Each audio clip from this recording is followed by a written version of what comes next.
Lord, we thank you for the way you have revealed yourself to us in your word in the Bible. We thank you for those who have applied themselves, guided by you, to discerning what it is saying and how we may better understand its message, and how the word in the Bible interrelates different parts of your word. So we pray for David as he speaks to us now, as he shares what he has come to think about and understand, that we may learn more of you. We ask this in Jesus' name. Amen.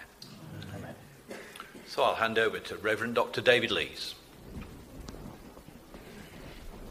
Thank you, Andrew. Thank you, everyone, for coming. I didn't know if anyone would turn up, apart from a few people who said they would. So it's lovely to see such a number of people. I don't know what you're expecting from tonight. I'll try to deliver, but as soon as I don't know what you're expecting, I can't make any promises. But hopefully we'll go away knowing a bit more about what was going on in the time that the New Testament was written with those very early Christians and how they were responding to some of the things in the book of Esther. And if at any point I'm pitching this in a way that you're thinking I'm completely lost, just give a wave, because I don't want you just sat there confused while I'm whittling on. Call me back into some sense. You may have done your homework and read the book of Esther in anticipation of tonight. You may not have. If you haven't, I'll just give you a quick rundown of what happens in that account in the Old Testament. So, this is where we are. That's the Persian Empire in the 5th century BC.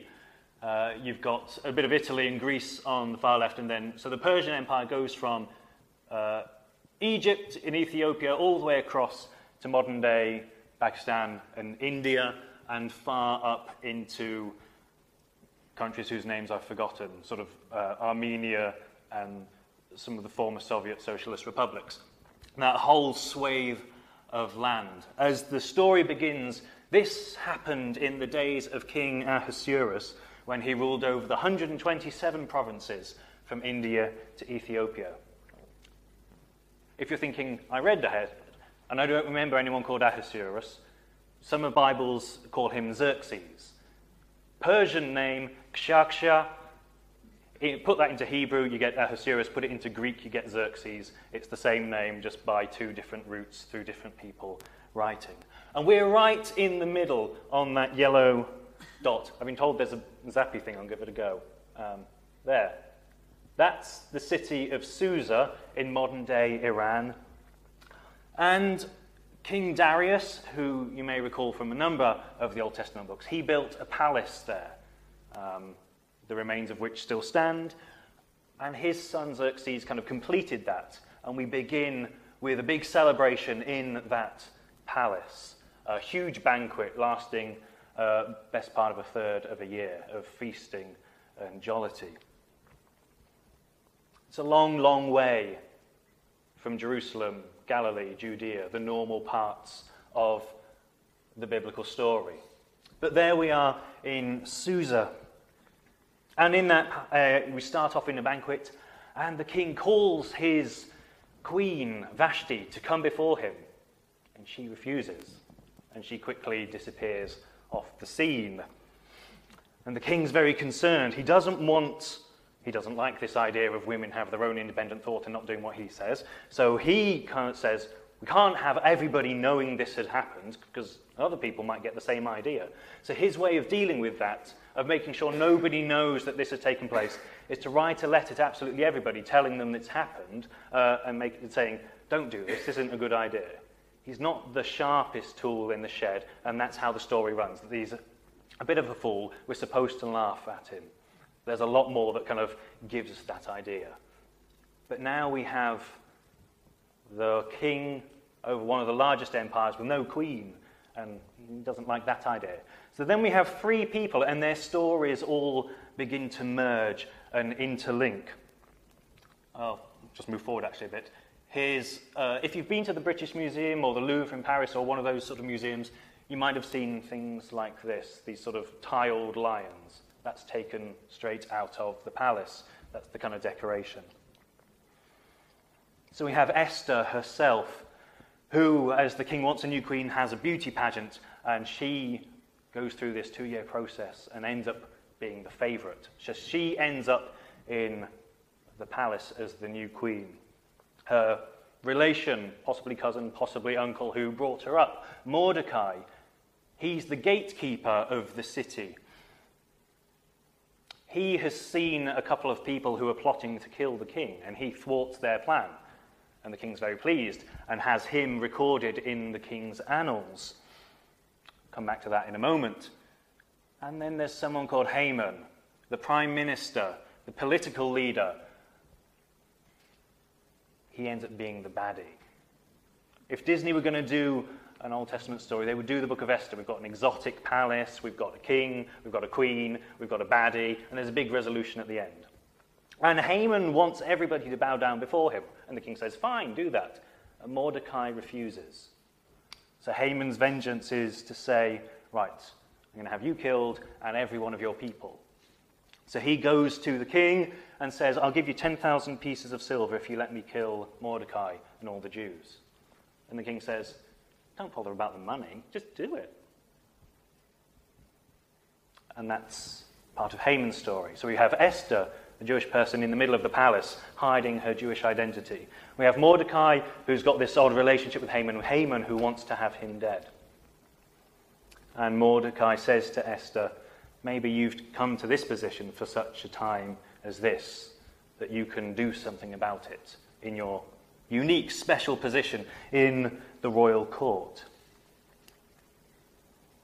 And she has a banquet and gets Haman and the king alongside, and they start to enjoy each other.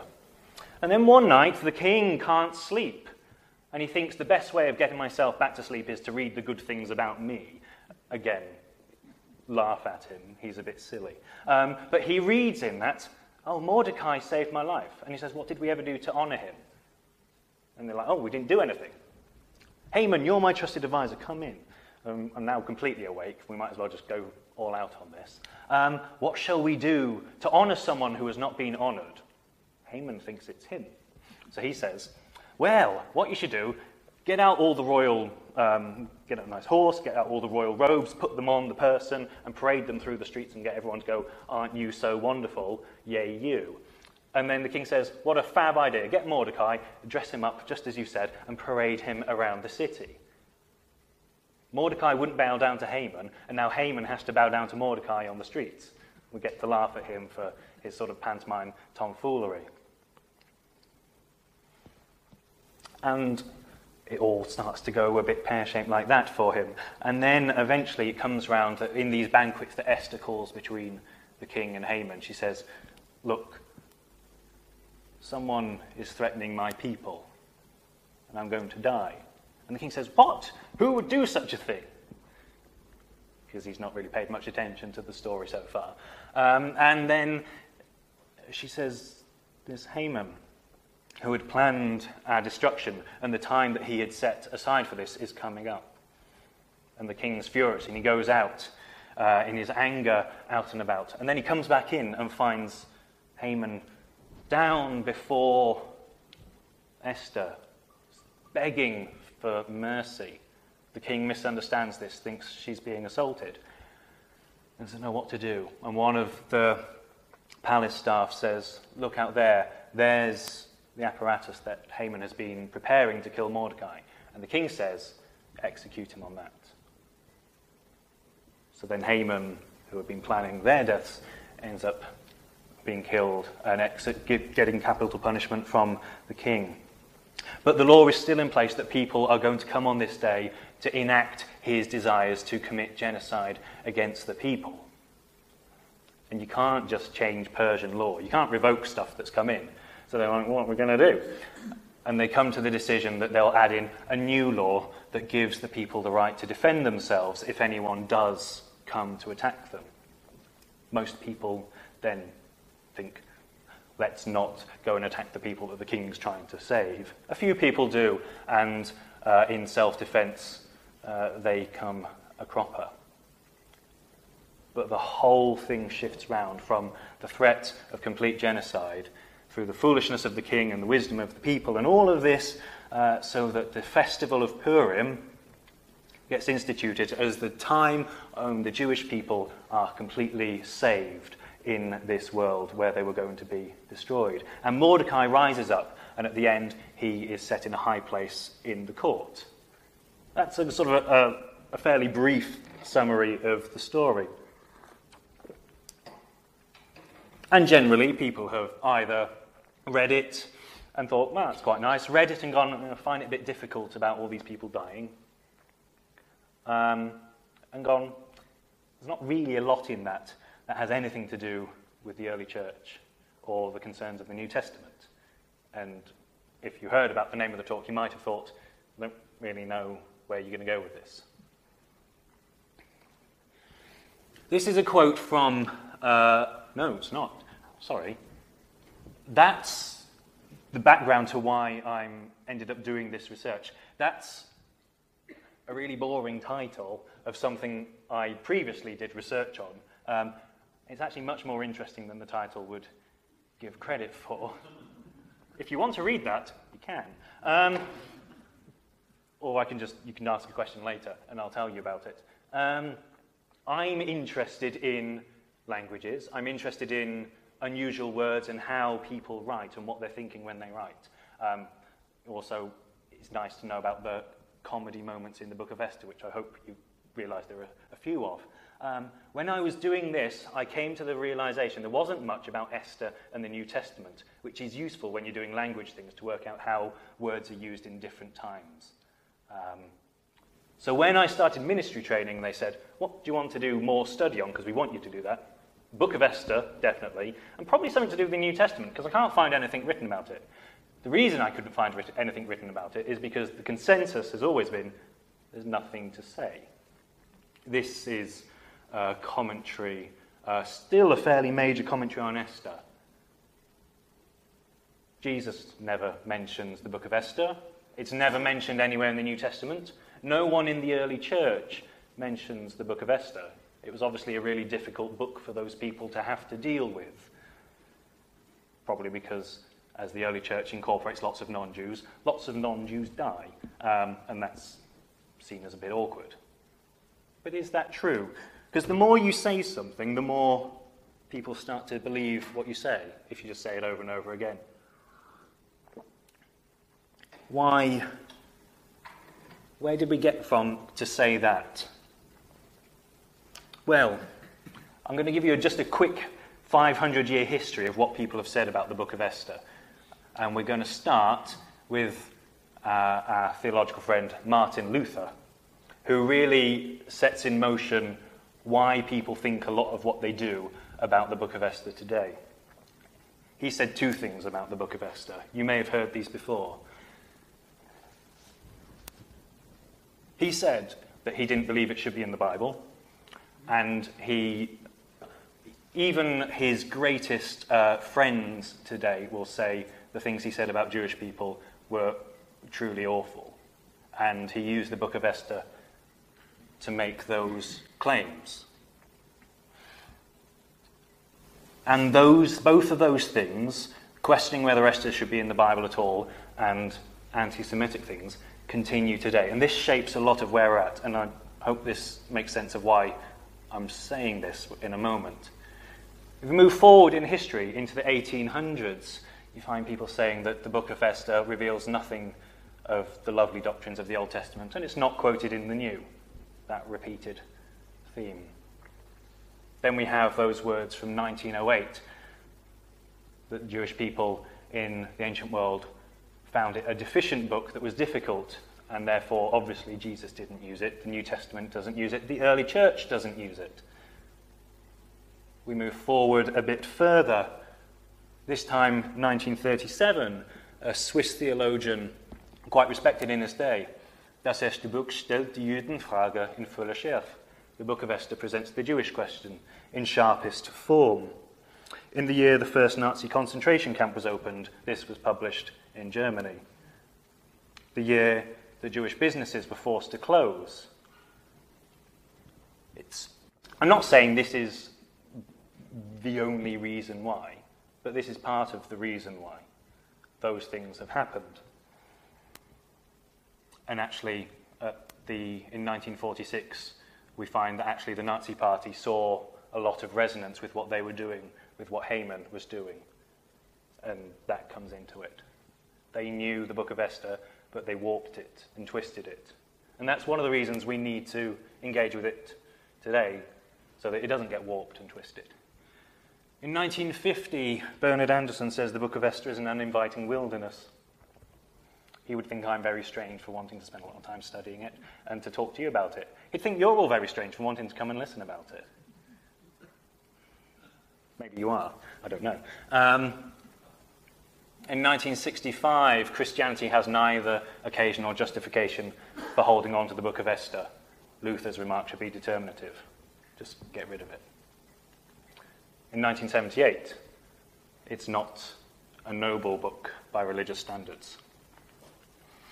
1987, Jews love it, Christians tend to dismiss it or tolerate it. In the year 2000, David Stacey offers an overview of every book of the Bible, and this is everything he has to say about the book of Esther. It's a festival legend that provides the basis of the Jewish feast of Purim. It's a story of persecution and revenge. God is never mentioned.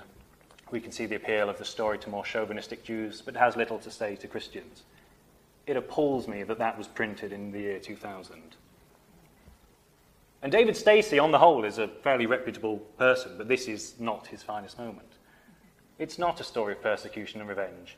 It's a story of persecution and self-defense, an attempt to be faithful in the midst of oppression. And if we start saying people who are being oppressed, who are defending themselves, are being revengeful, then we've got problems, I think. In the year 2008, the difficulties of the book of Esther are only exacerbated for Christians. If you say something often enough, people start to believe it. People ask me, why are you studying the book of Esther in the New Testament? We know there's nothing to say. How do you know there's nothing to say? Have you looked at what people were saying in the time of the New Testament? Or have you just listened to all these people for 500 years saying there isn't much to say?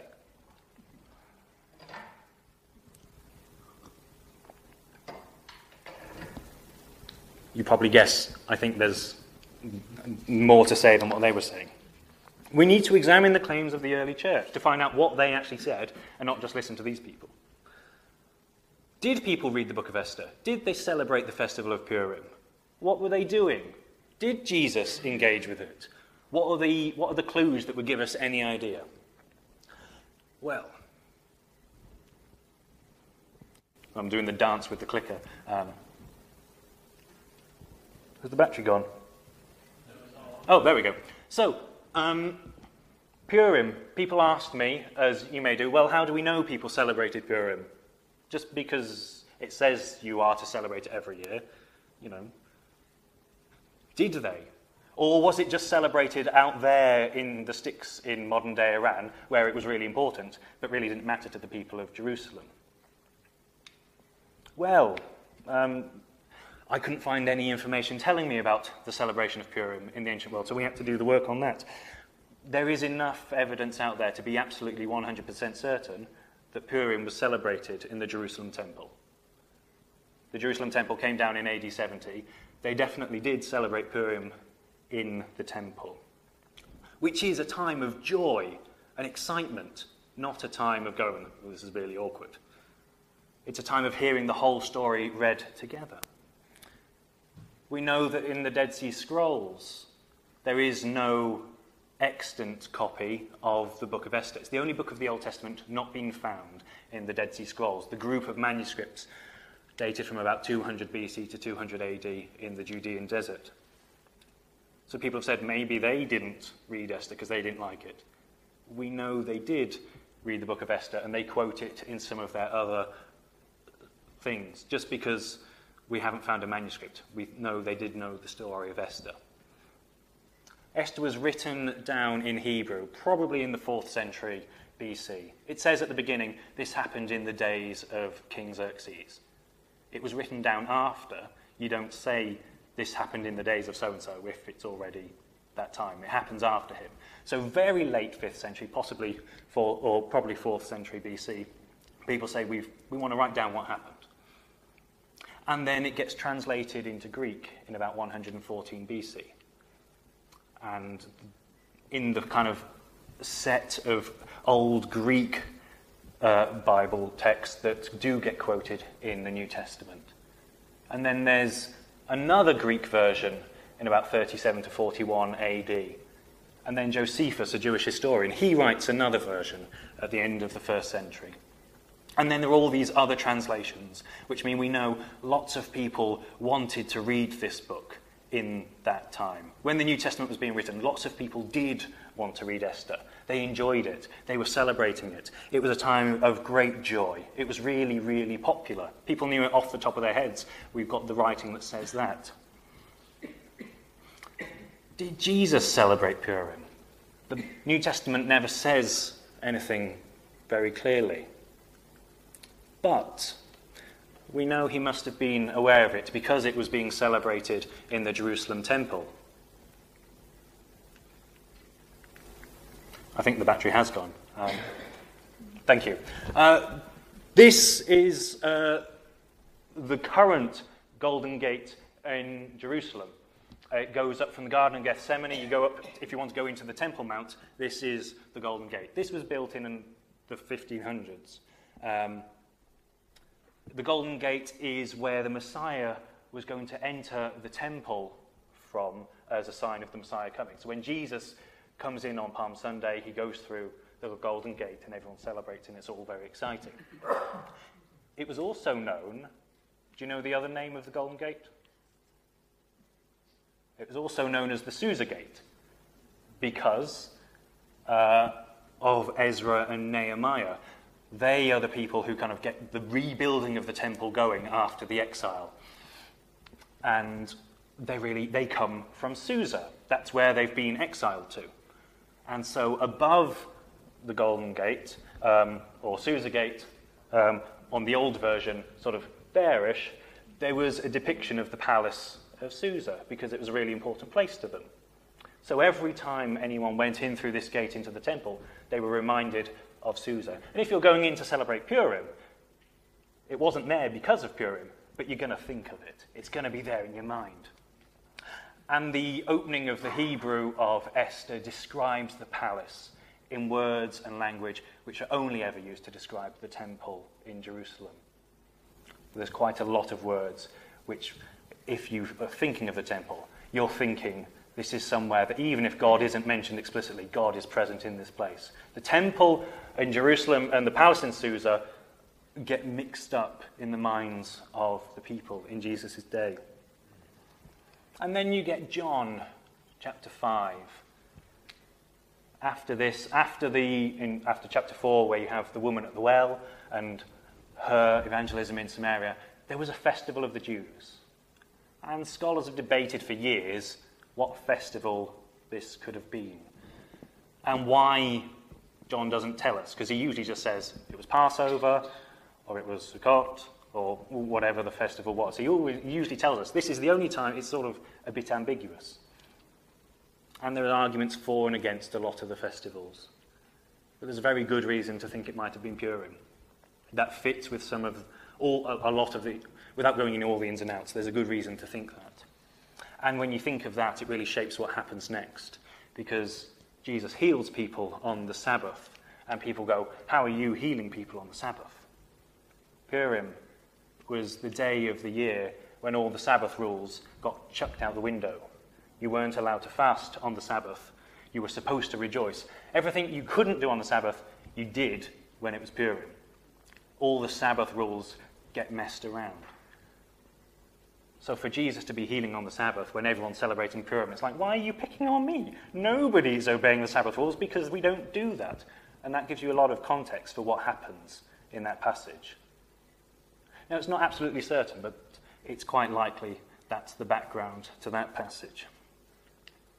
So, that's the kind of picture of the way Esther was used within the Judaism of Jesus and the disciples. But all those texts say the early church made no use of this. Apart from the fact that that's completely not true, because by the end of the 1st century, AD 90, Clement, the Christian leader in Rome, writes to the Christians in Corinth, as Paul had done previously, and says, Esther was perfect in faith, and she, through her faithfulness, entreated God to rescue and deliver the people. Within the 1st or 2nd generation of Christians, only a few decades after the crucifixion of Jesus, we have Christians saying, Esther's a really good model, you could all follow her. So if anyone tells you the early Christians didn't use the book of Esther, well, they're wrong. And later, in that letter, Clement mentions her again. And Origen, a Christian writer, mentions Esther quite a few times as a really good model of being faithful in the midst of oppression. And then there's someone who I'm going to make a stab in the dark at you've never heard of. Prove me wrong. Who has heard of Aphrahat?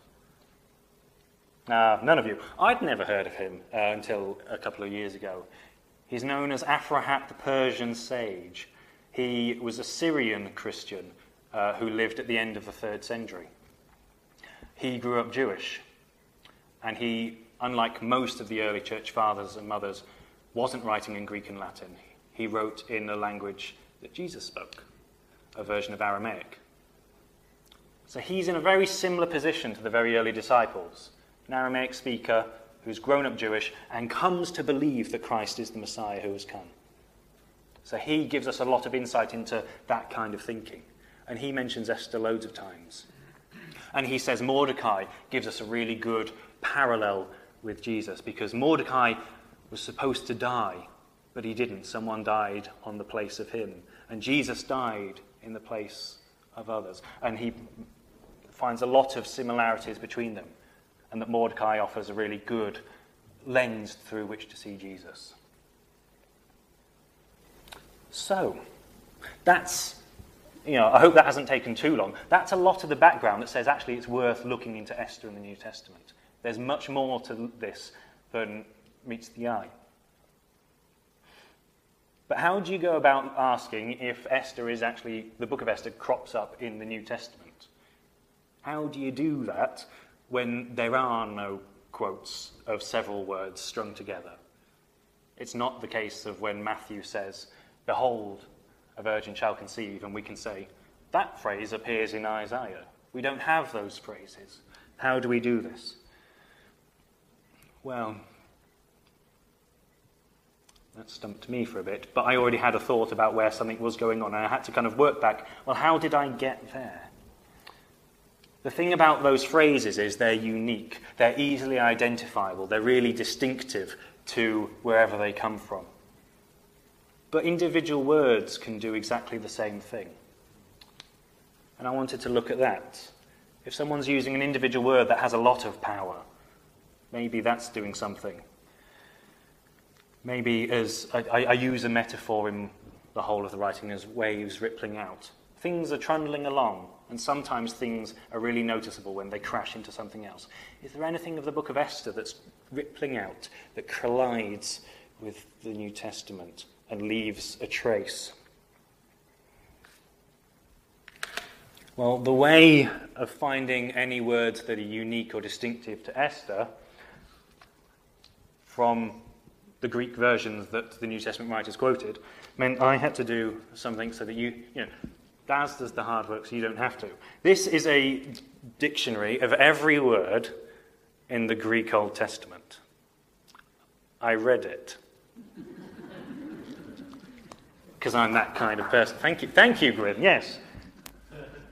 It has every single word in, and I made a list of every word that is only found in the book of Esther. It seemed a sensible thing to do. There are about 56 of them. It's an awful lot of words to have to look through. I then looked to see if any of those were used in the New Testament. Then you've at least got something way of linking and seeing if there's something to do. There are only 7 words, which are much more manageable. All of these words in the Old Testament are only used in the book of Esther, and they all feature in the New Testament. But 7's still a lot of words to be thinking about. So you've got in the middle the actual Greek word, on the left how you would say that, and on the right-hand side a brief translation. Blamelessly, uncorrupt, a deacon/palace servant, become or act as a Jew or a Judean, emerald, to crucify and to drink with. These words are all in the New Testament, and they only feature in the book of Esther in the Old Testament. But just because they're there, and we could make a link, does that mean that's what was actually happening? A couple of weeks ago on the BBC News, I think it was the 6 o'clock news, you might have seen this, the presenter was talking about Theresa May going to Brussels as part of doing some new renegotiations about Brexit. And as the presenter said, the Prime Minister has flown to Brussels, this was shown as a clip, some footage from the Battle of Britain, and as they said, Theresa May has flown to Brussels, there was a picture of a Spitfire taking off, flying up into the air, and then having a fight with some German fighter planes. Some people, like some of you, thought that was hilarious. Some people did not. It was an accident. This was supposed to be shown a little bit later on about something to do with RAF Biggin Hill, a museum of the Battle of Britain. But it got shown then. You bring the two together, it says something very different. It was just a human error. Someone pressed the wrong button. But people thought, oh, what if it wasn't accidental? What if they meant to do it? What if the BBC is really biased and is trying to make claims about...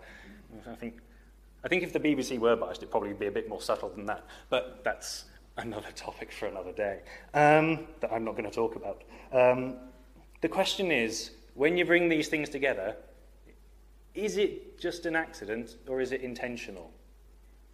Because if it's an accident and you claim it's intentional, you come to the wrong conclusions about what's going on. And vice versa. So... And I'm not interested in just saying what happens if we bring the book of Esther into the New Testament and come up with some interesting things to say. I actually want to know what was going on in the minds of the people 1900, 2,000 years ago. So I looked at these words, I did a little bit of preliminary research about each of them, and came to the conclusion that these two would be the best places to start to look into this. And I'm going to begin by talking about the bottom one, and we might not have time for the second one, but we'll see. We'll probably stop after that and take some questions and see if you're all exhausted or want more. To crucify. Crucifixion gets mentioned a lot in the New Testament. It gets mentioned once in the book of Esther, which you might not be aware of. Just out of interest for my sake. Quick show of hands, who was surprised to find crucifixions in the Old Testament? One of you. Two of you. Okay, three of you. Oh, sorry, that's very small. I'll read that to you. This is when the king has thought Haman is assaulting Esther and then says, execute him. Most Bibles will translate from the Hebrew, let him be hanged on that. That said, he's been building a gallows, let him be hanged. The Hebrew word for gallows is actually just the word for tree, and the Hebrew word for hang is just a word for execute. It's not so specific as that because, well, I could go on a long story about that. It's just not as specific as that.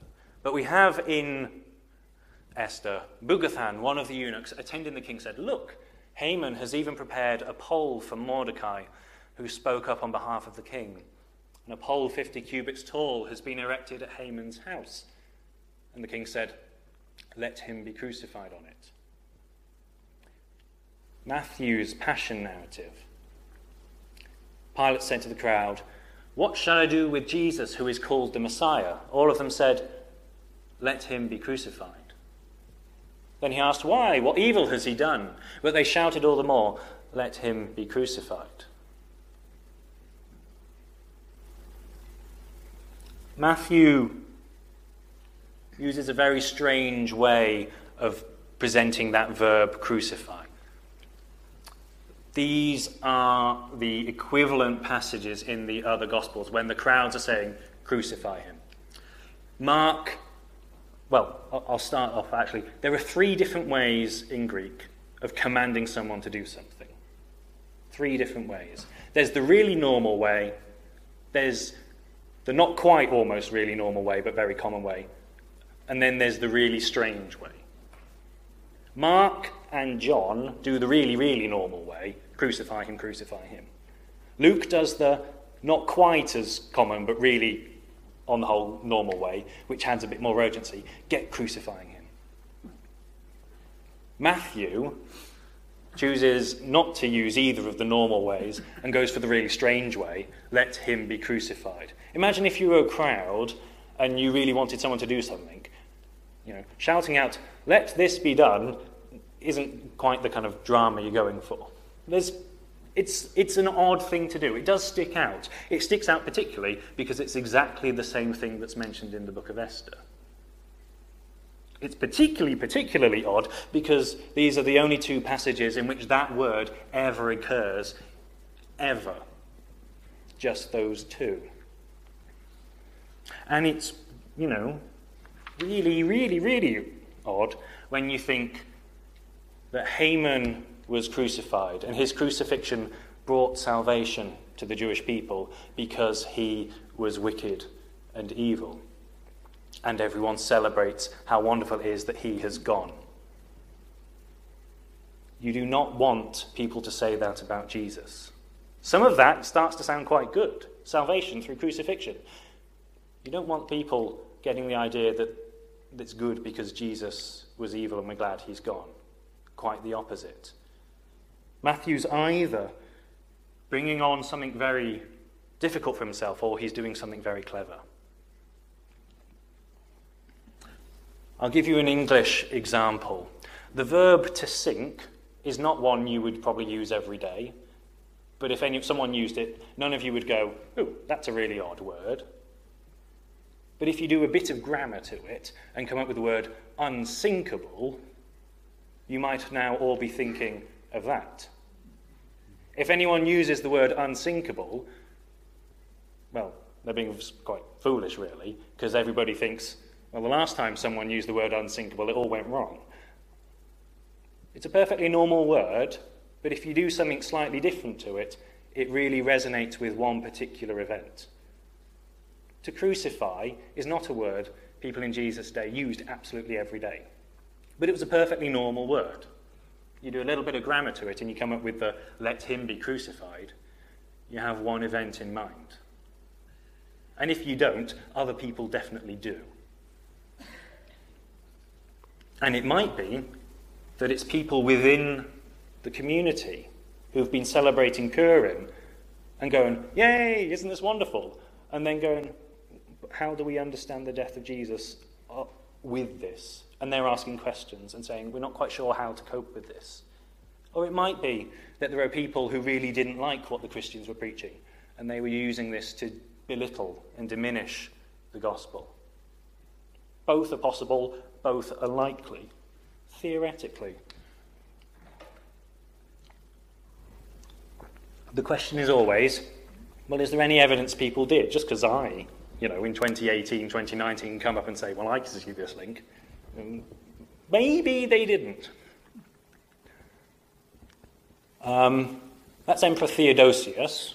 In 408 AD, he was the emperor of the Roman Empire, and he said, the governors of the provinces shall prohibit the Jews from setting fire to Haman in memory of his past punishment in a certain ceremony of their festival, and from burning with sacrilegious intent a form made to resemble the sacred cross in contempt of the Christian faith, lest they mingle the sign of our faith with their jests.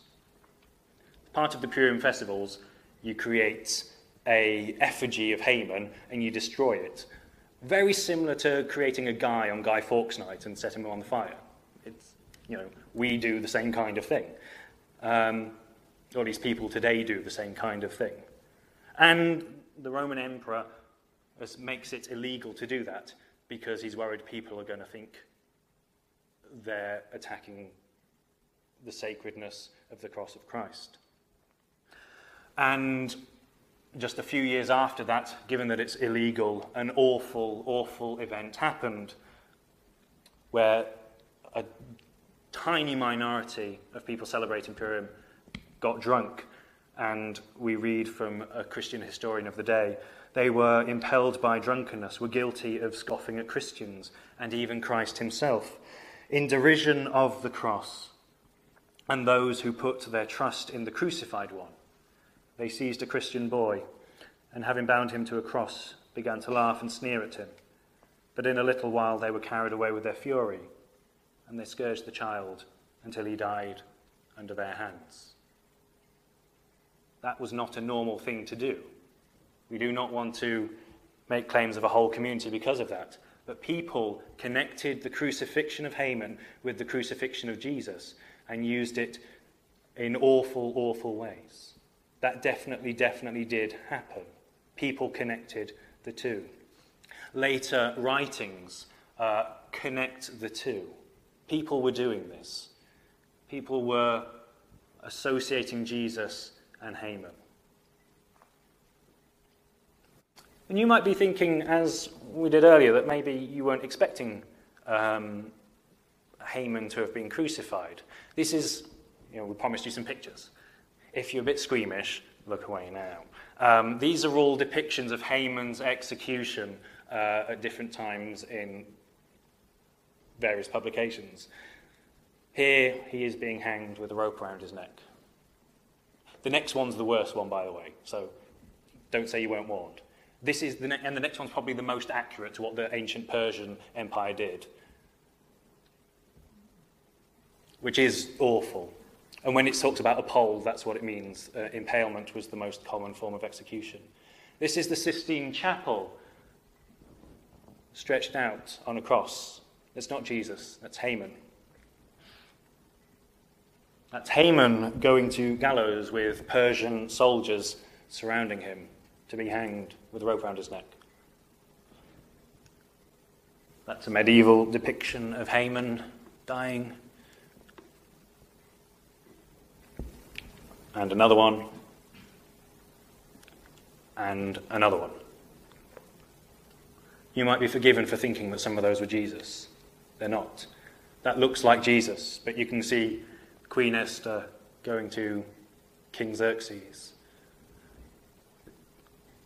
Paul tells us that the act of preaching Christ crucified was not easy. It was a stumbling block to many people. There were all sorts of stumbling blocks in the first century. Some that he brings out, the idea that someone who has been executed is accursed. And the idea of having a Messiah who's accursed is, it's a bit awkward. Having a dead Messiah is a bit awkward as well. And we know the resurrection happened, but, the idea of the Messiah dying wasn't quite what people were expecting. It seems very likely, almost certain, that one of the other stumbling blocks was the connection between Haman and Jesus. Luke writes his gospel primarily for non-Jews, and they're not very familiar with the book of Esther. Matthew is written for Jewish believers, for people who encounter this tension. 1 month you're rejoicing with wanton abandon that salvation has come through the crucifixion of the evil one, and a month later solemnly remembering the crucifixion of Jesus that brought salvation in a bigger way. And they don't sit easily alongside one another. And actually there were times in the early church where Purim and Good Friday coincided to the day, and that's really awkward. The earliest followers of Christ had a faith that knew of 2 moments of salvation that came through crucifixion. And it kind of astonishes me that no one has written about this. It seems such an astronomically important big thing to be considering. And Matthew brings in a word that connects those two. And he's either being very stupid or he's being very clever. And I think he's being clever. Because if you bring it in, you get to shape the conversation. You get to say what's going on when you bring them together, rather than leaving it to other people to make their own claims, and as we know happened. So what's the thing he's doing? With my metaphor of the wave, This is a real crashing wave. It's really collided with something big and left splashes of these words. I don't have time to go through absolutely every possible link between the book of Esther and Matthew. You have to do that for the academic research so that everyone can say you've covered every possible corner and not left any loose ends. But the point of doing it is then you can come up with conclusions just to offer to people. So I'll offer you some of the briefer conclusions. That's not the only strange thing in Matthew's passion, that word. This person is quite strange in Matthew's passion particularly. Judas. Matthew mentions him far more than any of the other gospel writers do. And people have struggled to know why, because it makes sense what Mark, Luke, and John do. Judas betrays Jesus, and then he's not mentioned again, and you just get to focus on Jesus and his passion and really kind of get into what's going on there. In Matthew, it's different. Judas betrays him, and then we start to have a bit of Jesus' trial. And then Judas comes back before we go back to Jesus, and we swing between the two. Only Matthew tells us that Judas tries to return the money that he was given for betraying him. Only Matthew tells us that that money was then used to buy a field in the gospel accounts itself. Acts does, but that's in a very different setting, once the whole of the passion's over. And only Matthew tells us of Judas's death. You can kind of think, why, when you've been building up to this moment of Jesus' passion, would you start breaking up to tell us that Judas has died? I mean, just leave him out of it. But he doesn't. That money thing is quite important. Only Matthew says that the motivation for the betrayal was financial. They all mention money, but the actual motivation is understood slightly differently by the different gospel writers. Mark doesn't tell us why he went, it just tells us he went, and the chief priests offered him some money. It was their idea. Luke says Satan came into him and sees that as the driving force, and the chief priests offered him money. The money was their idea. Matthew says he went to them and says, "What will you give me if I betray him?" The money is Judas's idea. 30 pieces of silver, the price of a slave. Jesus is sold as a slave to be killed. This brings to mind a number of Old Testament passages which add shape to what's going on. You might think of Joseph in Genesis. He's sold by his brothers. He's sold, but he's not killed. And actually, Joseph is often seen as much more like Esther herself, as the unsuspecting Jewish child who rises up through the ranks of the foreign palace. Matthew mentions the prophecy in Zechariah of 30 shekels being cast into the treasury. And Matthew mentions that. But that's usually where people stop talking about Old Testament imagery. But in the book of Esther, and the version that I'm suggesting to you is quoted by Matthew, Haman offers silver to the king to have the Jews killed. And in the run-up to the crucifixion, Esther says to the king, "This man has sold us into slavery to be destroyed." The book of Esther is the only Old Testament passage where someone is sold as a slave to be killed, just as Jesus is. And in the traditions that build up around the book of Esther, that money gets used to buy a field, just as the money does in Matthew's recording of what happened. I'm not suggesting to you that Matthew has made up these things to make connections. I am suggesting he has decided to include them when everyone else decided not to bother, because they strike a chord. There's a big difference there between just saying, I'm going to make this up, and say, oh, let's add in a thing about here, because that'll... I'm saying it probably did happen like that. But the others decide not to bother telling you that. They just kind of leave it silent. Matthew must have a reason to include it, and I'm suggesting that maybe it's because these things connect with what he's doing.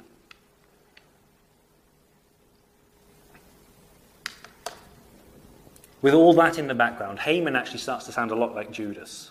the one who is selling and involved and doing all of that sort of thing. There are other parallels between Esther and Matthew, and we could be here for a long time going into all the intricacies. But I hope there's enough there to show you that actually there's a real challenge that the book of Esther provides to proclaiming the good news in the first century. It is one of the stumbling blocks that they are facing. But if anyone's reading Matthew's gospel and they've got Haman coming to mind, some people won't. You know, he doesn't make it super explicit, but it's there. So if you do have him come into mind, and if you're asking questions because you've just been celebrating Purim and rejoicing at all that, by the time Jesus is crucified, Haman is already associated with Judas in your mind. And I think that's why, one of the reasons at least, that maybe Matthew tells us that Judas dies. Because by the time that Jesus is crucified, this Haman character is already dead and out of the way and done with. So if you're a first century follower of Christ and you're wrestling with these things and someone says to you, yeah, but, Jesus, he's just a modern day Haman. Why would you want to worship him? Well, you say, well, that's not the obvious thing to say. That's just a weird connection. Mordecai, the blessed one, the righteous one, is the opposite partner to Haman. And if Haman's with Judas, Mordecai's with Jesus, just as Aphrahat, the Persian sage, said.